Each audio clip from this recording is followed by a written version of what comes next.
Sempre gostamos de sair para dirigir, meu marido e eu. É uma das nossas atividades favoritas que fazemos juntos. Tem algo relaxante em pegar a estrada sem pressa, descobrindo lugares novos que preferimos muito mais do que qualquer outro tipo de passeio ou viagem. Não é só nas férias ou viagens longas que fazemos isso. Muitas vezes, quando chegamos em casa depois do trabalho e não tem nada interessante na televisão, ou num fim de semana, quando o tédio bate, simplesmente pegamos o carro e saímos para dar uma volta. Gostamos de nos perder pelas estradas, como costumamos dizer, sem ter um destino específico em mente. Temos uma paixão especial pelas estradas menores, aquelas mais tranquilas, com pouco movimento, que passam por paisagens bonitas e relaxantes. Em uma dessas noites, faz mais de 1 ano e meio, estávamos especialmente sem ter o que fazer em casa. A televisão só passava programas ruins.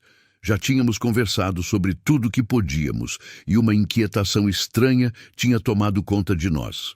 Então, como sempre fazemos nessas horas, decidimos sair para um dos nossos passeios noturnos.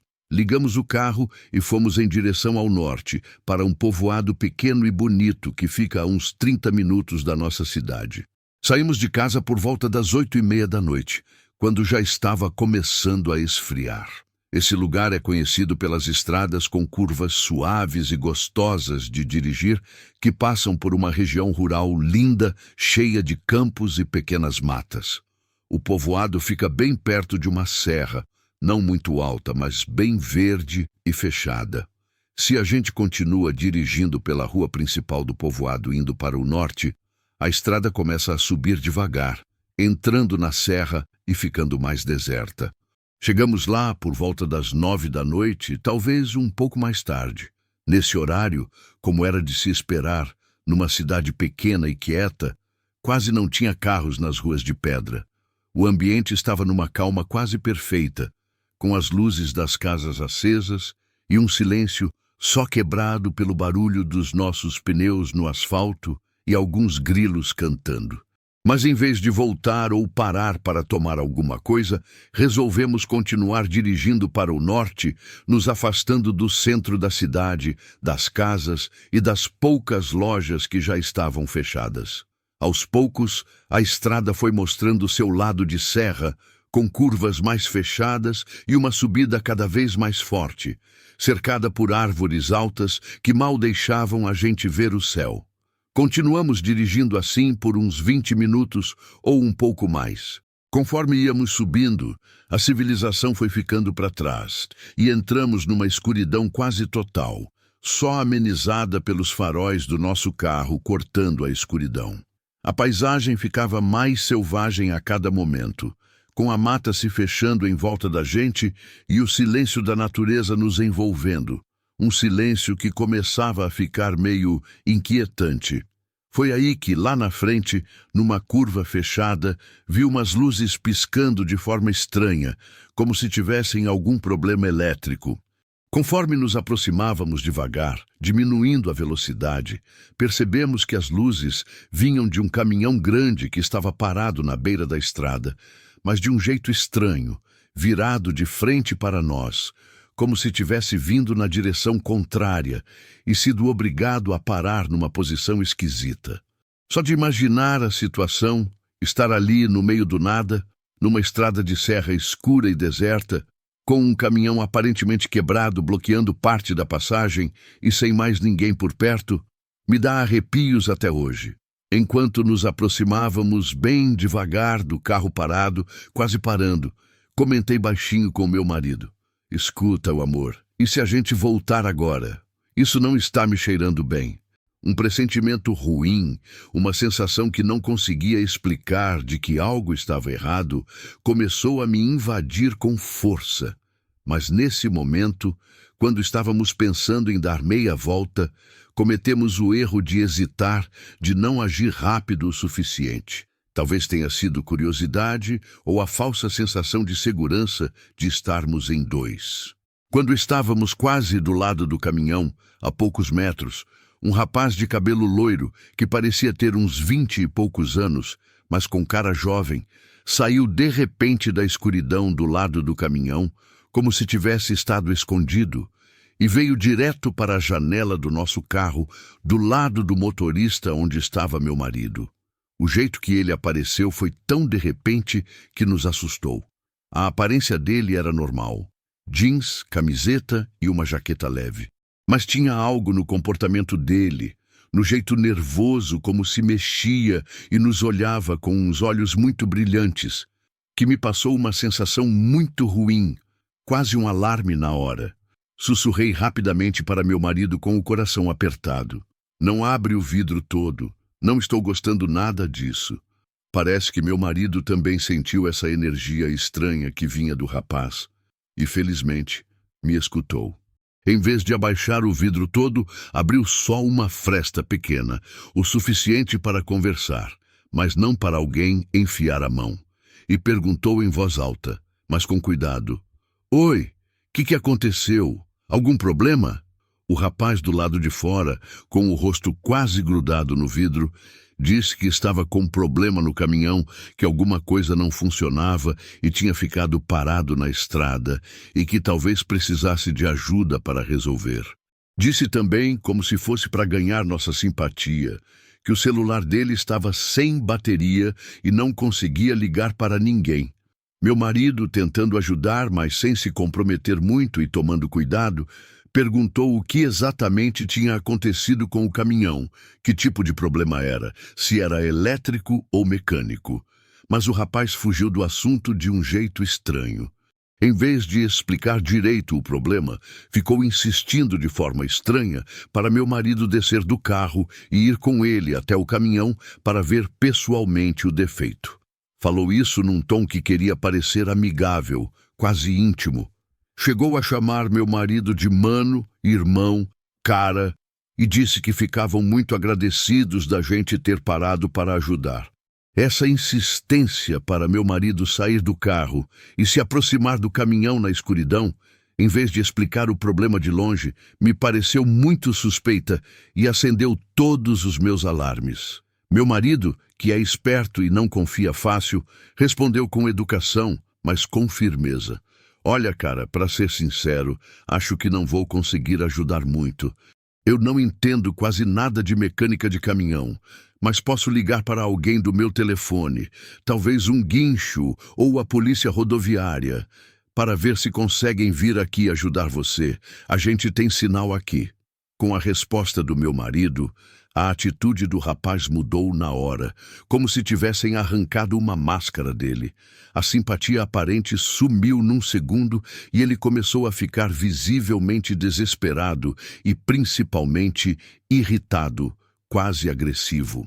Dava para ver na linguagem corporal, na tensão da cara, no jeito como fechava os punhos, que nossa recusa não tinha agradado nada. Nesse momento, enquanto o rapaz insistia com argumentos cada vez mais fracos e meu marido tentava manter a calma, meu olhar foi de novo para o caminhão parado na penumbra.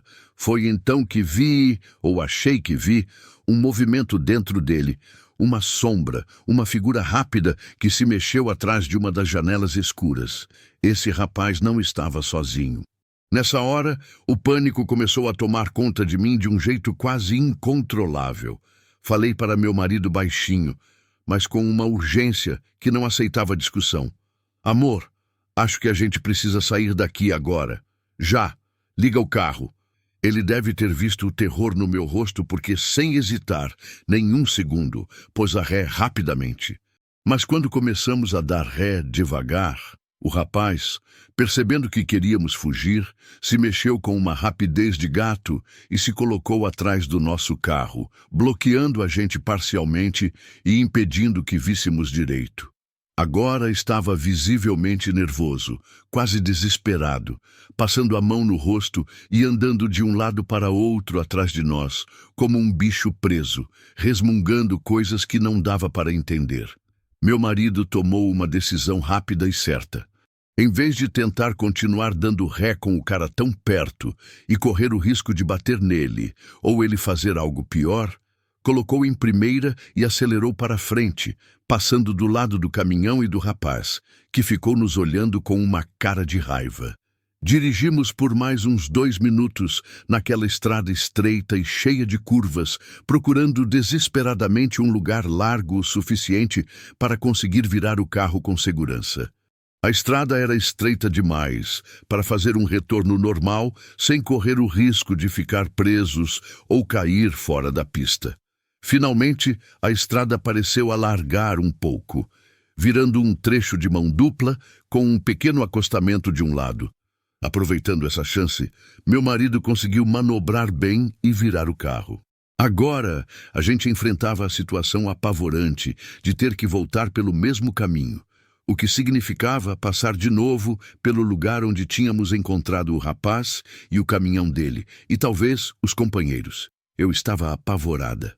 Até os cílios tremiam. Para piorar, quando tentamos usar os celulares para ligar para a polícia ou alguém, descobrimos com horror que não tinha sinal. Estávamos isolados naquela serra escura. Na minha cabeça, enquanto voltávamos com o coração na mão, tentava entender a situação, me dizendo que talvez tudo tinha sido um mal-entendido, que talvez eu estava sendo paranoica, talvez realmente era só alguém com problemas no carro. E talvez o movimento que achei que vi dentro do caminhão era um amigo ou alguém que estava dormindo. Afinal, o rapaz nunca disse claramente que estava sozinho, embora a insistência dele fosse estranha. Mas mesmo tentando me convencer, não conseguia parar de sentir aquele pressentimento ruim que não saía de dentro de mim. Uma voz que gritava que algo estava muito errado e que tínhamos escapado de alguma coisa. Logo chegamos na área onde, pelos nossos cálculos, deveria estar o caminhão.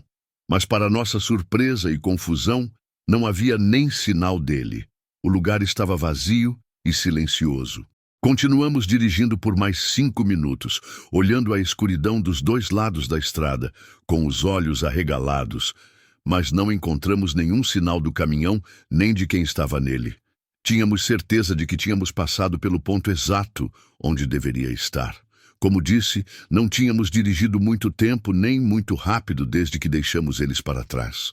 Uma mistura estranha de alívio e terror me invadiu. Alívio porque o caminhão não estava mais ali, o que significava que o perigo imediato parecia ter passado. Terror porque o sumiço não fazia sentido e deixava tudo mais misterioso. Se realmente estava quebrado, como diabos conseguiram fazer funcionar de novo e ir embora tão rápido, em plena escuridão e sem ferramentas aparentes? Para tentar acalmar meus nervos e talvez também os do meu marido, que dirigia tenso, falei em voz alta. Bem, amor, talvez eles conseguiram consertar mesmo. Às vezes o motor dá defeito e depois volta a funcionar sozinho, né? Embora parecesse pouco provável e bem estranho, não era teoricamente impossível. Mas então, enquanto continuávamos dirigindo e a estrada começava a descer e se abrir um pouco, dando uma visibilidade melhor, graças a uma clareira na mata, notamos ao longe, talvez a 1 quilômetro ou 2, a silhueta inconfundível do mesmo caminhão. Estava de novo parado na beira da estrada, mas dessa vez, e isso foi o que gelou nosso sangue, todas as luzes estavam apagadas, mergulhado na escuridão total, como se estivesse à espreita. E então vimos um movimento furtivo na carroceria traseira. Falei em voz alta mais para mim mesma que para meu marido, com um fio de voz. Mas por que apagaram todas as luzes? O que estão fazendo? Achávamos que ainda estávamos longe demais para ver com clareza o que estava acontecendo ali, mas a cena era sinistra. Mas conforme nos aproximávamos, sem ter como evitar, vi com mais nitidez 2 figuras que pularam do outro lado do caminhão, o lado mais longe da estrada, como se tivessem estado esperando, e se abaixaram rapidamente atrás do caminhão, como se estivessem tentando se esconder da nossa vista, se preparando para alguma coisa. Meu marido, sem eu precisar pedir, pisou fundo no acelerador para passar do lado deles o mais rápido possível, sem dar tempo para reagirem. Quando passávamos na altura deles como um raio, Essas duas pessoas se levantaram de repente, iluminadas rapidamente pelos nossos faróis. Um deles era, sem dúvida, o jovem loiro que tinha falado conosco antes. O outro era mais alguém, uma segunda pessoa, cujo rosto não conseguimos ver bem na escuridão e na velocidade, mas ambos tinham uma expressão de surpresa total e irritação nos rostos, como se os tivéssemos pego fazendo algo que não queriam que víssemos, como se tivéssemos estragado algum plano. Para nosso horror, um deles, acho que o mesmo rapaz loiro, começou a correr atrás do nosso carro por um trecho, gritando algo que não dava para entender, e que o vento levou, balançando os braços. Vimos ele ficar cada vez menor pelo espelho retrovisor até desistir. Eu continuava olhando para trás, apavorada, com o coração disparado, mas a escuridão e a distância tornavam difícil saber se continuavam tentando nos perseguir a pé ou o que estavam fazendo. De repente, com um pânico que me fez gritar, percebi que os faróis do caminhão se acenderam de uma vez e quase imediatamente o caminhão começou a se mover, arrancando na nossa direção numa velocidade assustadora. Estavam nos perseguindo. Meu marido continuou dirigindo em alta velocidade, pegando as curvas da estrada de serra com uma habilidade e uma calma que nunca tinha visto nele, enquanto eu rezava tudo o que sabia. Finalmente, depois de vários minutos de perseguição angustiante, onde o caminhão chegou a ficar perigosamente perto, conseguimos ganhar vantagem suficiente numa reta e depois numa série de curvas fechadas para que as luzes do caminhão sumissem da nossa vista. Continuei olhando obsessivamente para trás, durante todo o caminho de volta, com muito medo de que ainda pudessem estar nos seguindo. Talvez agora com as luzes apagadas para não nos avisar, e que a qualquer momento pudessem aparecer de novo atrás de nós. Finalmente, depois de dirigir durante o que pareceu uma eternidade, conseguimos voltar aos limites da cidade, a áreas mais povoadas e iluminadas, onde o medo começou a diminuir um pouco. Só então começamos a nos convencer de que não estavam mais nos perseguindo, de que tínhamos conseguido escapar de verdade. Uma vez que nos sentimos relativamente seguros, já no nosso bairro, resolvemos ligar para a polícia e dar uma descrição o mais detalhada possível do que tínhamos visto e vivido. Infelizmente não conseguimos ver a placa do caminhão, nem a marca ou modelo exato. Tudo aconteceu muito rápido, e no meio do medo e da confusão, não pensamos em prestar atenção nesses detalhes importantes. Demos uma descrição do rapaz loiro, do tipo de caminhão, grande, escuro, talvez com carroceria fechada, e da área onde tudo aconteceu. Mas sabíamos que, sem mais informações, havia pouco que a polícia podia fazer naquele momento. Sei que, olhando para trás, alguns aspectos desta história podem ter uma explicação normal que talvez nossa imaginação tenha exagerado. Mas naquele momento, na escuridão da serra, estávamos tomados por um terror primitivo e real. O simples fato de estar ali, isolados, e todas as possibilidades horríveis que passavam pela nossa cabeça, que essas pessoas estivessem armadas, que tivessem colocado o caminhão de propósito no meio da estrada para nos obrigar a parar e nos assaltar, que tivessem armado alguma cilada para furar nossos pneus.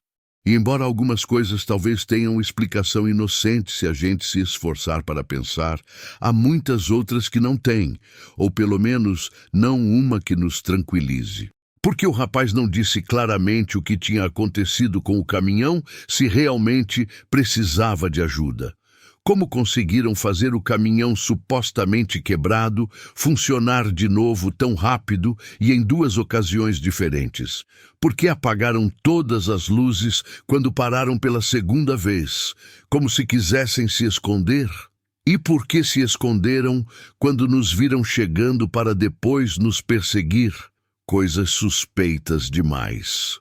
Essa experiência mudou completamente nossa forma de ver esses passeios noturnos. Antes, a estrada à noite era nosso refúgio, nosso momento de paz e descoberta. Agora carrega consigo a lembrança de que nem sempre o que encontramos no caminho tem boas intenções.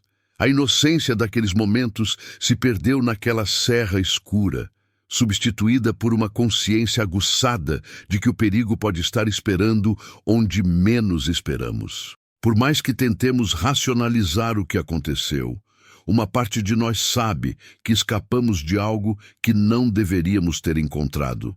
E talvez seja essa a lição mais importante.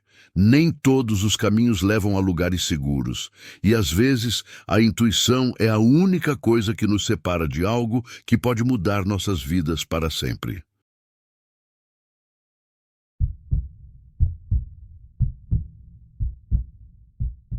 Trabalho como taxista há alguns anos, e meu turno é quase sempre de noite. Com uma família para sustentar, o adicional noturno faz toda a diferença comparado ao pagamento do dia.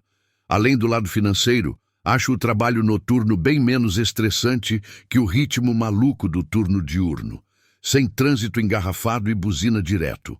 A noite tem outra paz, outro ritmo.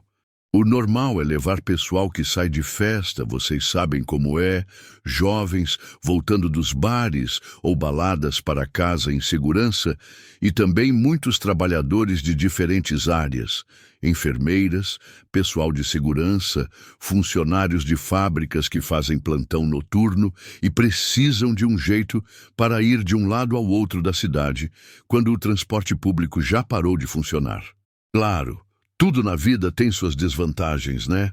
A única coisa que sempre me incomodou é quando à noite estava chovendo pesado, mas chovendo mesmo, daquelas que parece que o céu está caindo.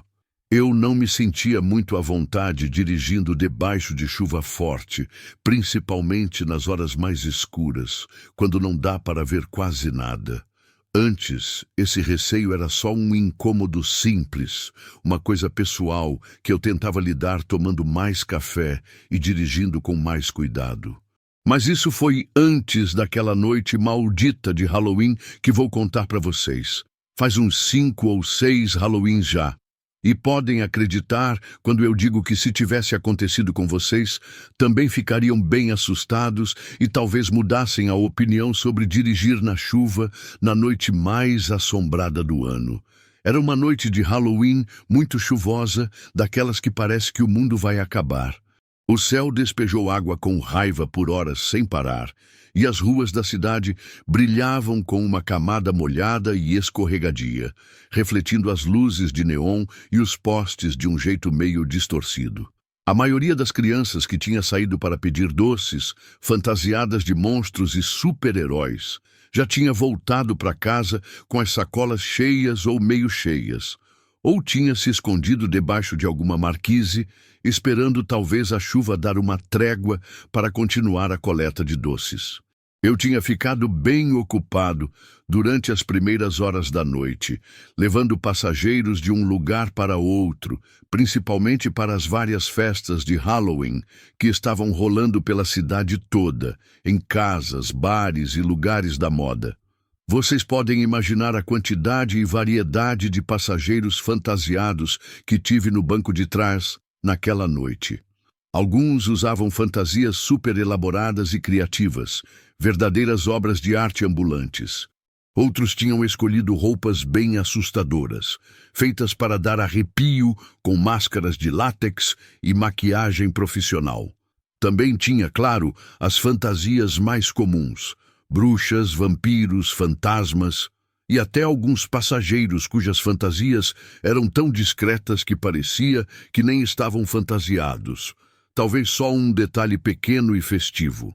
Depois de um tempo, já perto de 1h30 da madrugada, talvez um pouco mais tarde, parecia que o movimento de gente procurando táxi estava diminuindo bastante. As ruas estavam mais vazias, mais assombradas, com a chuva e a neblina começando a formar, e as chamadas para a central eram menos frequentes. Então, resolvi ir para o meu ponto de sempre, um lugar estratégico perto de uma área de bares, onde eu costumava esperar clientes, e decidi tirar um cochilo rápido para recarregar as energias e limpar a cabeça. Dirigir de noite pode dar um bom dinheiro, como já falei, mas também cansa muito, tanto fisicamente quanto mentalmente. E descansar um pouquinho, mesmo que sejam alguns minutos com o motor ligado e o aquecedor funcionando, sempre ajuda e é necessário para ficar esperto e seguro no volante. Mal tinha fechado os olhos, encostado no banco e começando a cochilar, embalado pelo barulho monótono da chuva batendo no teto do carro, quando ouvi uma batida seca e, de repente, na janela do meu lado, a do motorista. Acordei assustado, com o coração batendo forte no peito, e quando virei a cabeça, vi a figura de uma mulher parada do lado do meu táxi, toda encharcada pela chuva que não parava. A água escorria do cabelo escuro e liso dela e da roupa, que parecia um vestido simples e também escuro. O rosto estava pálido, quase transparente, debaixo da luz meio morta dos postes e da chuva constante, e era difícil de ver direito. Abaixei um pouco a janela, só alguns centímetros, deixando entrar uma rajada de ar frio e úmido, e perguntei o que estava acontecendo, se ela precisava de ajuda ou de um táxi. Preciso de uma carona, disse com uma voz suave, quase um sussurro, que mal consegui ouvir por cima do barulho da chuva e do vento. Pode me levar? Claro, respondi, tentando ser educado e profissional apesar da surpresa, do horário e da aparência meio estranha da mulher. Pode entrar, por favor. Não fique aí se molhando. Observei enquanto ela se movia com uma lentidão estranha em direção ao banco de trás do táxi. Não fez barulho nenhum ao abrir nem ao fechar a porta, o que achei meio esquisito. Uma vez dentro, ela se acomodou e começou a tirar o que parecia ser uma capa de chuva ou um casaco longo e escuro que estava encharcado e pingando água no tapete do carro. Lembrei que tinha uma toalha extra no carro, uma precaução para situações como essa ou para meu próprio uso em noites frias. Ofereci, estendendo por cima do banco. Aqui está. Pode se secar um pouco com isso? Falei tentando ser gentil. Ela pegou sem falar nada, com um gesto quase imperceptível. Agora me diga para onde quer ir. A mulher me deu um endereço, sussurrando. Não era um nome de rua ou número que eu reconhecesse na hora, mas coloquei no GPS do celular e em alguns minutos começamos a dirigir pelas ruas molhadas e vazias, debaixo da cortina constante de chuva que não diminuía. Durante o caminho, tentei puxar algum tipo de conversa, mais por costume e para quebrar o silêncio meio desconfortável e pesado que tinha se instalado no carro do que por interesse real. Fiz perguntas típicas, as que a gente costuma fazer para ser educado. De onde ela estava vindo naquele horário? Se tinha estado em alguma festa de Halloween, porque estava viajando sozinha numa noite tão ruim? E talvez a pergunta mais importante ou curiosa para mim naquele momento, por que estava indo para aquele destino específico no meio da noite e com aquela tempestade? Mas todas as minhas tentativas de conversa foram inúteis. A mulher ficava em silêncio absoluto, quase de cemitério, que começava a me dar arrepios. Não respondia às minhas perguntas, nem mesmo com um ou um gesto. Simplesmente olhava fixo pela janela do lado, vendo como as gotas de chuva desciam pelo vidro como lágrimas, como se estivesse perdida em seu próprio mundo ou em pensamentos profundos e talvez tristes. Aquela quietude era anormal. Então, enquanto dirigia com uma inquietação crescente, olhei com mais atenção o endereço que ela tinha me dado e que aparecia na tela do GPS. Um arrepio de inquietação profunda começou a subir pelas minhas costas, arrepiando os pelos da nuca. O endereço me parecia vagamente familiar, mas não de um jeito bom, e sim associado a histórias e boatos locais. Comecei a me sentir confuso e meio alarmado, uma sensação de que estava me metendo em algo que não entendia. Senhora, comecei a falar com um tom que tentava ser casual, mas que provavelmente mostrava minha preocupação e nervosismo crescentes. Tem certeza que quer ir para esse lugar? Olhei instintivamente pelo retrovisor para ver sua reação, esperando algum sinal. A mulher continuava em silêncio, imóvel como uma estátua. O rosto dela, meio escondido pela escuridão do banco de trás, e o reflexo das luzes de fora na janela molhada, era uma máscara sem expressão nenhuma. Voltei a prestar atenção na estrada, cada vez mais perturbado, me perguntando insistentemente por que alguém quereria ir para aquele endereço específico, principalmente de madrugada, numa noite de Halloween e debaixo de uma chuva forte que parecia não ter fim. O GPS mostrava que já estávamos perto. Eu sabia exatamente que lugar era aquele que ela tinha indicado como destino. Era um local bem conhecido na região, mas não exatamente por ser um lugar de moradia ou de diversão noturna. Era um lugar ligado à tristeza, ao fim e a certas lendas urbanas. Não conseguia entender, por mais que tentasse, que motivos alguém poderia ter para querer ir lá nessas circunstâncias tão sombrias. Só quero estar lá. Ouvi de repente a voz dela dizer, quebrando o silêncio longo e tenso. O tom era o mesmo, suave e baixo, mas dessa vez tinha um toque estranhamente vazio, quase distante, como se viesse de muito longe. Olhei de novo pelo retrovisor e dessa vez vi que a mulher estava me olhando diretamente. O rosto dela ainda parecia molhado pela chuva, ou talvez fosse só a umidade do ambiente se condensando na pele pálida, mas as feições, agora mais visíveis sob um relâmpago rápido, tinham uma qualidade perturbadora, quase irreal, e os olhos pareciam dois buracos escuros. Estávamos chegando perigosamente perto do destino dela. A rota indicada pelo GPS me levou por caminhos cada vez mais escuros e menos movimentados, cercados por árvores cujos galhos pareciam garras na escuridão, até que finalmente chegamos à entrada do lugar. Parei o táxi ao lado de um portão grande e enferrujado de ferro que rangeu com o vento. Quando fiz isso, vi ela estendendo lentamente o braço para frente entre os dois bancos da frente. Na mão magra e pálida dela, tinha várias notas que estavam molhadas, amassadas e frias, geladas quando peguei com apreensão. Sem falar mais nenhuma palavra, sem se despedir nem olhar, abriu a porta do táxi com um movimento fluido e saiu caminhando devagar, mas decidida em direção à escuridão e à chuva forte, que ficou ainda mais intensa além do portão. Entrando no local, vi ela se afastando. A figura pequena e escura se perdendo entre as sombras dos ciprestes e a chuva torrencial, até que desapareceu da minha vista ao cruzar a entrada do lugar. Um pensamento imediato me atingiu. Uma pontada de preocupação estranha. O quão perigoso era para uma mulher sozinha estar num lugar desses de noite e com aquele tempo infernal.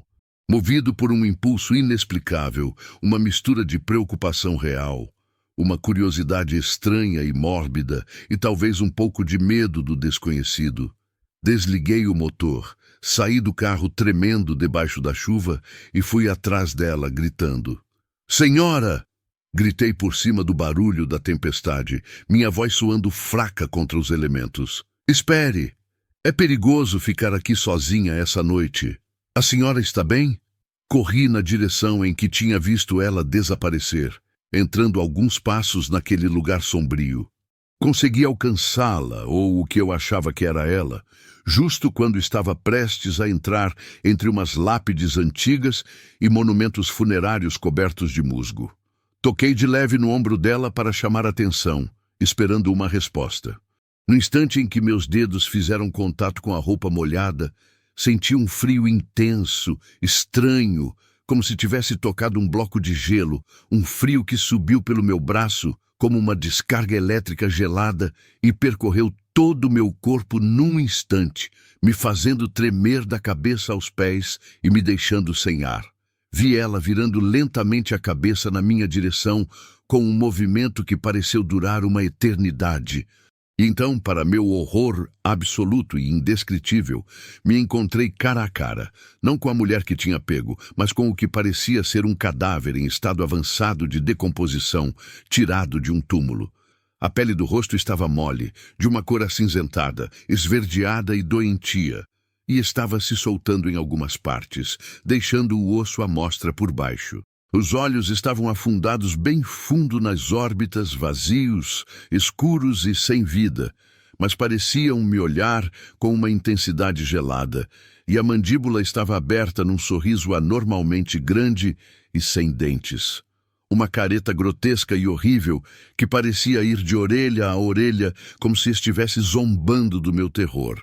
Tropecei para trás, engolindo um grito de puro terror, e corri desesperado de volta para o meu carro, escorregando na lama, com as mãos tremendo sem controle, a chave batendo na ignição. Tentei desajeitadamente colocá-la e ligar o motor com a única esperança de escapar daquela visão infernal o mais rápido possível. Olhei freneticamente para frente, para o lugar onde tinha estado a aparição. E, para minha surpresa, espanto e estranhamente alívio, a mulher ou o que quer que fosse aquilo tinha desaparecido. Não tinha nem rastro dela entre os túmulos. Coloquei o carro em marcha a ré com um barulho de pneus.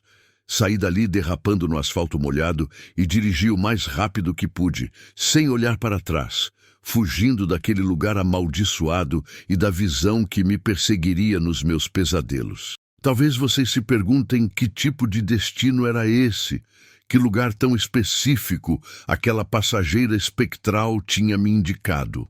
Bom, esqueci de mencionar um detalhe importante. Eu moro e trabalho em Justice, Illinois, e o endereço que ela me deu é um lugar particularmente conhecido na região. Um local que a maioria das pessoas evita o máximo que pode, principalmente de noite, e ainda mais no Halloween. Um local sobre o qual circulam vários relatos e lendas urbanas há décadas sobre uma mulher de fantasma que pede carona para motoristas desavisados em noites de chuva e que depois ou desaparece misteriosamente do veículo em movimento ou simplesmente aterroriza os motoristas com sua presença espectral e sua história trágica. O nome da mulher da lenda, que supostamente desapareceu ou morreu tragicamente há muitos anos e cuja alma perdida vaga por esses lugares procurando uma última viagem, era Mary, ou Resurrection Mary, como os locais e os fãs de mistério a conhecem. E o endereço em questão, o destino final da minha passageira aterrorizante, não era outro senão uma propriedade grande e sombria. Um cemitério tristemente famoso com esse mesmo nome, o cemitério Resurrection. Essa experiência me transformou de uma forma que é difícil de explicar. Durante anos, eu tinha sido um cara prático, que ria de histórias de fantasma e achava essas lendas urbanas apenas entretenimento para quem gosta de se assustar. Naquela noite, tudo isso mudou. O que vi, o que senti, o frio daquela coisa que toquei, nada disso pode ser explicado pela lógica. Desde então, minha relação com o trabalho noturno nunca mais foi a mesma. Continuo dirigindo de noite, porque preciso do dinheiro, mas uma parte de mim sempre fica alerta, sempre esperando que aquela batida na janela aconteça de novo. O mais assustador não é nem o que aconteceu, mas sim saber que outras pessoas passaram por isso antes de mim e que certamente ainda vão passar. Porque Resurrection Mary ainda está por aí, ainda procura caronas em noites chuvosas, ainda leva pessoas para o cemitério onde sua alma não consegue descansar. E eu sei disso porque desde aquela noite, sempre que chove muito no Halloween, eu fico em casa. Porque tem coisas neste mundo que a gente simplesmente não está preparado para enfrentar duas vezes.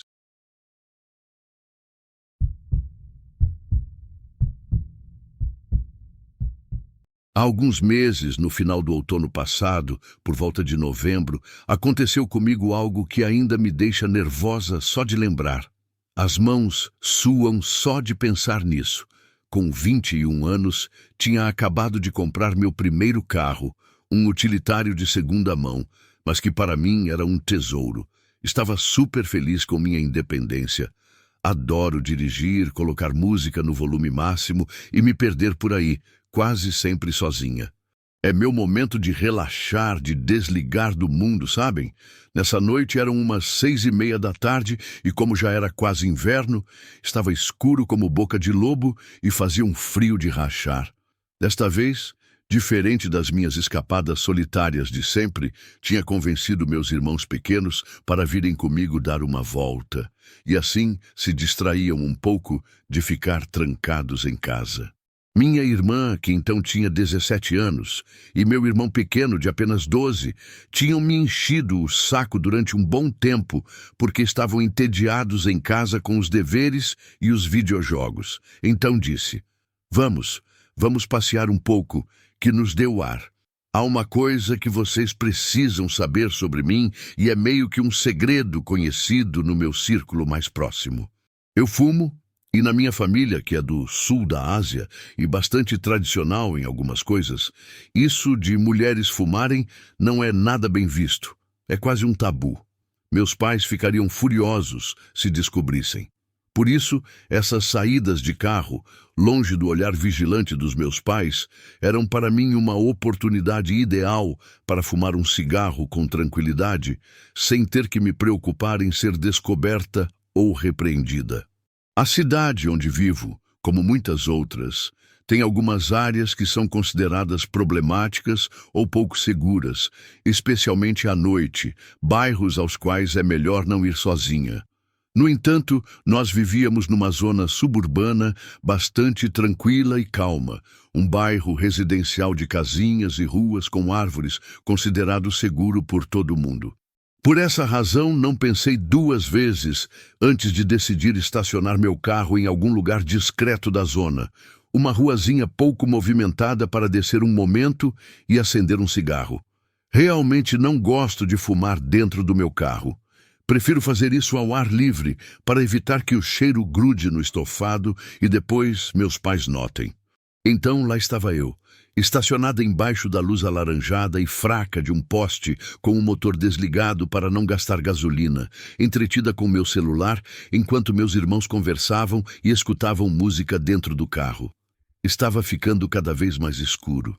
A noite caía rápido, como é normal nessa época do ano, mas como mencionei, não estava muito preocupada com isso.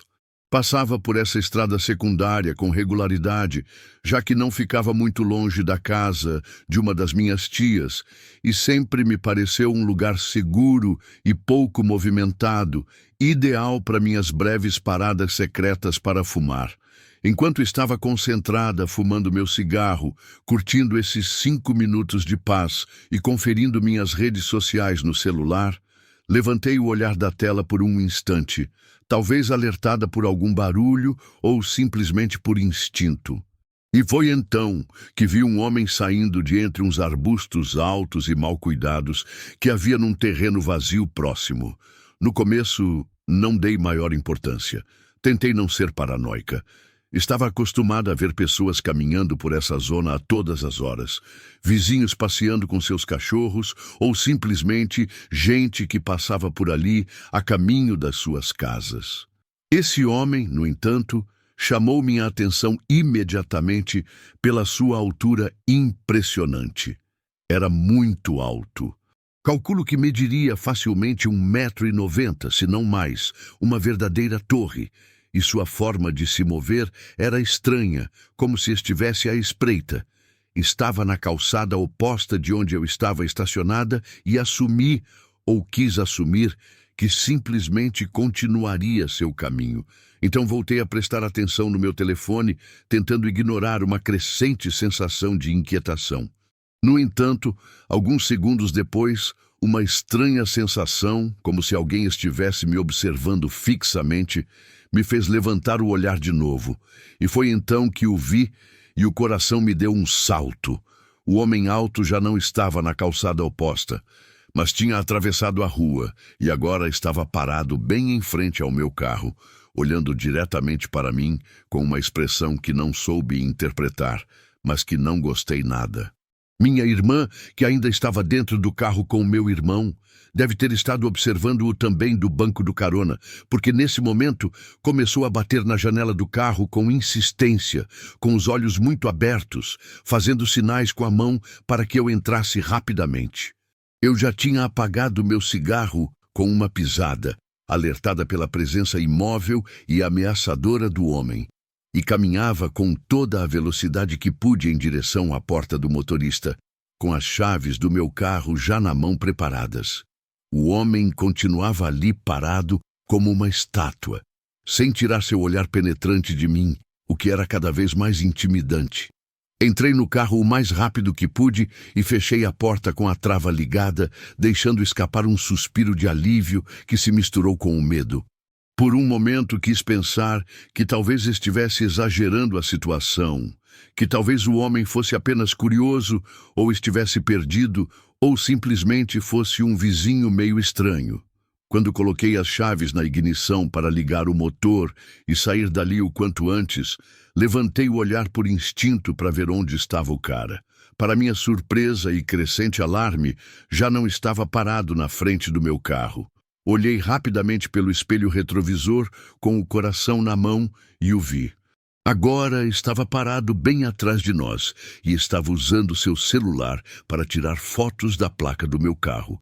Isso já não era normal de jeito nenhum. Isso já me pareceu estranho demais e claramente ameaçador. Baixei um pouco a janela do motorista, apenas uma fresta para poder falar, mas sem me expor demais. E agora que estava mais perto e sob a luz do poste, pude ver seu rosto com um pouco mais de clareza, embora não muito. Parecia ser um homem de origem indiana ou do sul da Ásia, com uma barba cheia e escura, e usava um capuz que cobria parte dos seus traços, deixando sombra nos seus olhos e dificultando uma identificação precisa. Tentando não parecer agressiva para não piorar as coisas, embora por dentro estivesse tremendo, perguntei tão educadamente quanto me foi possível nessas circunstâncias. Com licença, senhor. O que está fazendo? Por que fotografa meu carro? Há algum problema? O homem se aproximou então da minha janela, embora mantivesse uma certa distância de alguns passos. E depois, com um tom de voz muito agressivo e hostil, carregado de uma raiva que não entendia, me disse: "Você sabe quem eu sou?" Sua pergunta me deixou completamente confusa. Não sabia se estava fazendo uma pergunta irônica, se esperava que eu o reconhecesse de algum lugar, ou se simplesmente era uma forma de intimidação, uma bravata. Antes que pudesse falar alguma coisa, continuou com seu discurso cada vez mais alterado e gesticulando com as mãos. "Tenho problemas suficientes em casa. Não preciso de você me espionando aqui. Que diabos está fazendo? Suma daqui agora mesmo." Ri nervosamente, uma reação automática diante do medo e da confusão que me dominavam. Estava tentando desesperadamente manter a calma e não aumentar a tensão da situação, mas minha ansiedade já estava nas alturas.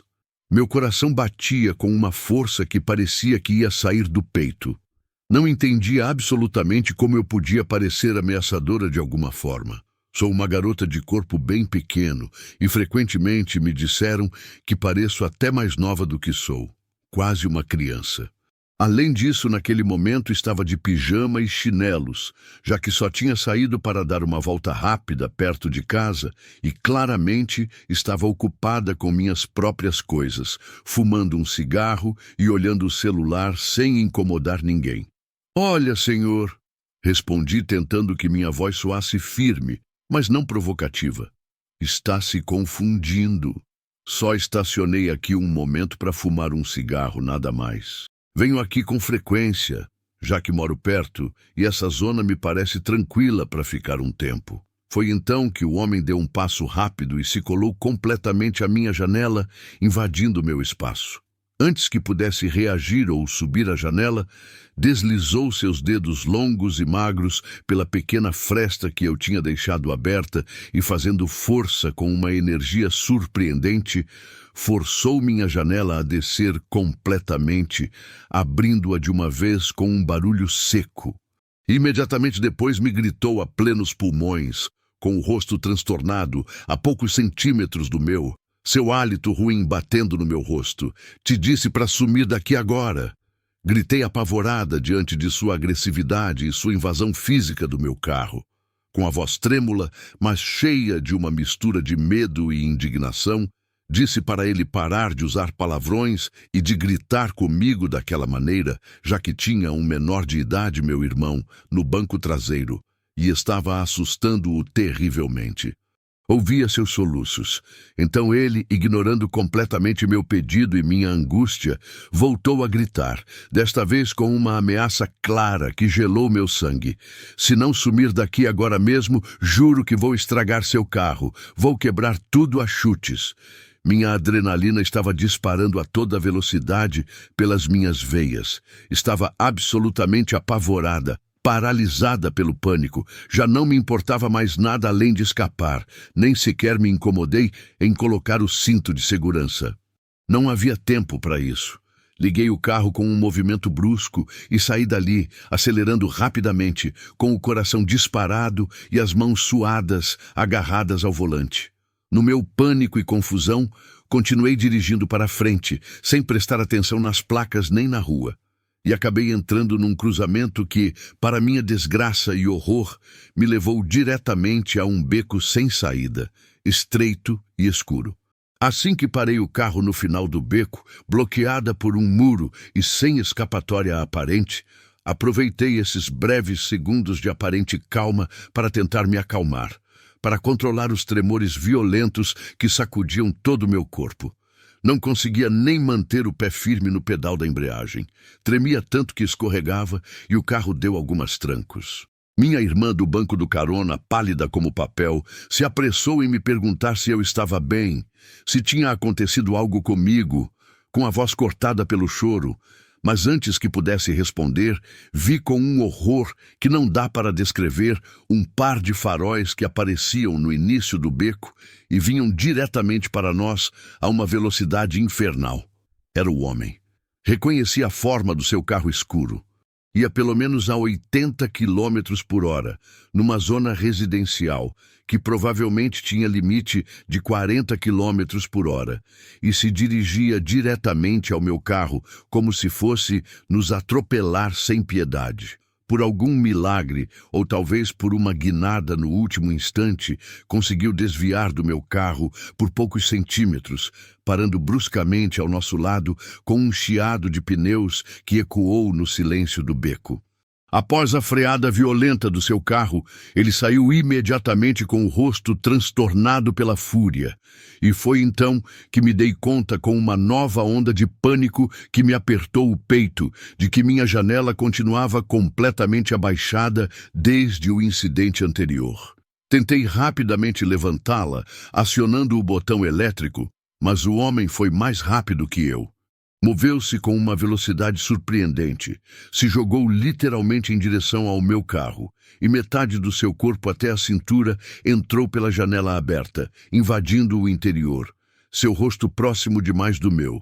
Gritei tão alto quanto pude com todas as minhas forças, um grito agudo e desesperado com o ouvido dele bem ao lado do meu rosto. Tenho certeza de que meu grito deve tê-lo deixado surdo por um momento, ou pelo menos confuso o suficiente para me dar uma fração de segundo. Ele estava tentando com todas as suas forças arrancar as chaves da ignição do meu carro, certamente para me deixar sem poder sair ou para roubar o veículo, seus dedos se agarrando às chaves. E agradeço muito essa característica do meu carro velho. Para poder tirar as chaves da ignição, era necessário ter o pé pisando no pedal da embreagem, coisa que eu, no meu estado de pânico e com o medo em cima, não estava fazendo.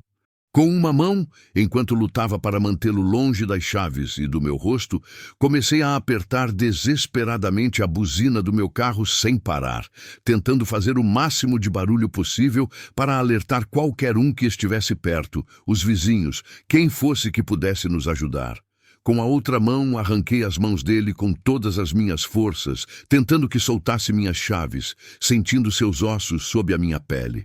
Enquanto tudo isso acontecia, essa luta horrível, escutava meus pobres irmãos chorando sem parar, na parte traseira do carro, apavorados.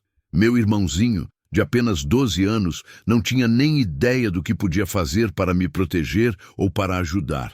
Só chorava e gritava. E minha irmã no banco do passageiro estava vivendo todo esse pesadelo em primeira mão, apavorada e sem poder fazer muito mais que gritar também e tentar empurrá-lo do seu lado. Finalmente, depois de alguns segundos de luta que pareceram uma eternidade, uma luta desesperada pela minha segurança e a dos meus irmãos, consegui, não sei como, talvez pelo barulho da buzina ou pelos meus gritos, forçar o homem a sair do meu carro, a se afastar da janela, mesmo que fosse um pouco. Assim que recuperou a compostura, ou melhor, assim que pôde voltar a gritar, começou de novo, desta vez com uma ameaça ainda mais aterrorizante e direta. Te disse para sumir daqui. Agora vou te matar. Vou matar você e seus amigos. O homem que, a essas alturas, parecia completamente louco e fora de controle, depois tentou abrir a maçaneta da minha porta do lado de fora, puxando com força, tentando entrar no carro. Foi nesse exato instante, ao ver que não desistia e que nossas vidas podiam estar em perigo real, quando reagi, pisei no acelerador a fundo e saí dali como alma que leva o diabo, tentando com dificuldade desviar do seu carro e escapar do beco sem saída em direção à rua principal. Não me importava que meu corpo tremesse como peixe fora d'água, nem que mal conseguisse controlar o volante com as mãos escorregadias de suor. Minha prioridade principal, absoluta e inegociável naquele momento, era a segurança dos meus irmãos. Sabia que estávamos fazendo muito barulho com os gritos e a buzina, e continuei tocando a buzina de vez em quando enquanto fugia, tentando desesperadamente chamar a atenção de qualquer um que estivesse perto e pudesse nos socorrer. Mas para nossa desgraça e desespero, ninguém veio nos ajudar naquele momento crítico. Nenhuma luz se acendeu, nenhuma porta se abriu. Consegui sair do beco sem saída, não sei nem como, e depois dirigi a toda velocidade por uma nova rua em direção a uma zona completamente diferente da cidade, me afastando o máximo possível daquele lugar e daquele homem de pesadelo. Depois de dirigir um bom trecho, olhando constantemente pelo retrovisor para me certificar de que não estava nos seguindo, finalmente estacionei o carro numa rua mais movimentada e iluminada, perto de um pequeno parque. Sabia que provavelmente não era a melhor ideia parar de novo tão cedo, mas precisava me acalmar um pouco, recuperar o fôlego e, sobretudo, me certificar de que o cara não tinha nos seguido até lá. Nós três ficamos sentados no meu carro durante vários minutos, chorando e tremendo, abraçados, tentando entender o que tinha acabado de acontecer, o choque e o terror ainda muito presentes. Essa foi a primeira vez nas nossas vidas que nos aconteceu algo tão violento e aterrorizante, algo que te faz sentir tão vulnerável. Assim que consegui recuperar um pouco a compostura e minhas mãos pararam de tremer o suficiente para discar, liguei para a polícia e quis me bater na cara imediatamente, com uma frustração imensa, quando o atendente de emergências, com voz calma, me perguntou se tinha conseguido pegar o número da placa do carro do homem. É claro que no meio do meu pânico e da luta pela minha vida, não tinha feito isso, nem tinha passado pela minha cabeça. Me senti incrivelmente burra e inútil naquele momento, porque escuto muitas histórias de terror e crimes reais no YouTube e em podcasts, e sempre senti que de alguma forma essas histórias tinham me preparado para saber como lidar com certas situações de perigo, que informações eram importantes conseguir. Mas a realidade, quando acontece com você, foi muito diferente. A mente trava. O atendente foi muito compreensivo, assim como a policial que me ligou no dia seguinte para fazer um acompanhamento do caso e tomar meu depoimento formal. Como mulher, ela entendia perfeitamente o quão aterrorizante deve ter sido para mim toda a experiência e não conseguia evitar chorar de novo enquanto contava todos os detalhes do incidente pelo telefone, revivendo cada momento de angústia. Infelizmente, os policiais me informaram que não havia câmeras de segurança na zona específica onde tinha acontecido o primeiro encontro, nem no beco sem saída, que era uma zona residencial bastante antiga. Portanto, sem uma descrição precisa do homem, além da sua altura e sua barba, sem o número da placa do seu veículo e sem testemunhas nem gravações, havia muito pouco que pudessem fazer para identificá-lo ou prendê-lo, especialmente porque eu não sabia de onde ele tinha vindo exatamente. Se tinha saído de alguma das casas próximas ao primeiro lugar onde me estacionei, ou se simplesmente passava por ali. Não tinha ideia de qual poderia ser sua casa, se é que morava por ali. A policial se desculpou comigo por não poder me oferecer uma solução mais concreta, mas no fundo eu sentia que era, em parte, minha culpa por não ter sido capaz de guardar mentalmente essa informação importante num momento de crise, embora eu saiba que é fácil dizer isso depois. Fizeram um relatório detalhado do meu caso para que, se acontecer um incidente parecido nessa área no futuro, possam ter esse precedente e talvez fazer alguma ligação com outros casos. A policial me comentou que uma possível explicação para o comportamento estranho e violento do homem era que, quando eu estacionei meu carro perto dos arbustos, ele provavelmente estava fazendo algo ilegal nessa zona, talvez relacionado com drogas, tráfico ou alguma outra atividade criminosa que não queria que fosse vista, e por isso tinha ficado tão louco e agressivo comigo, com medo de que eu o tivesse visto ou que fosse denunciá-lo. Pessoalmente, embora essa seja uma possibilidade que faz sentido, tendo a acreditar que era simplesmente uma pessoa desequilibrada e violenta, alguém com problemas mentais ou simplesmente um valentão que talvez gostasse de assustar e intimidar pessoas que ele via como alvos fáceis, como uma garota jovem com seus irmãos menores num carro. Aquela noite mudou para sempre como vejo o mundo ao meu redor. A sensação de segurança que tinha no meu próprio bairro, nas ruas que conhecia desde criança, simplesmente desapareceu. Agora olho para cada sombra, para cada pessoa que se aproxima do meu carro, e sinto aquele frio na barriga que me lembra que o perigo pode estar em qualquer lugar. Meus irmãos também carregam essas marcas. Minha irmã ainda tem pesadelos, e meu irmãozinho evita sair de casa quando escurece.